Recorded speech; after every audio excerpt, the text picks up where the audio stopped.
How to find a Facebook account by phone number. Start by opening up the Facebook application on your phone. You will then be taken to the Facebook homepage.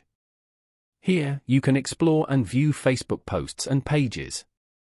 On this page, go to the bottom panel and tap on Menu. Scroll down and go to Settings and Privacy. Then, tap on Settings. Go to Account Center. Scroll down to the Your Information and Permissions section. Then, tap on Upload Contacts. Here, select the account you want to upload contacts to. Over here, turn on the Upload Contacts option. And then, tap on Allow Access below. Following these steps, you can easily find a Facebook account by phone number. Thank you for watching.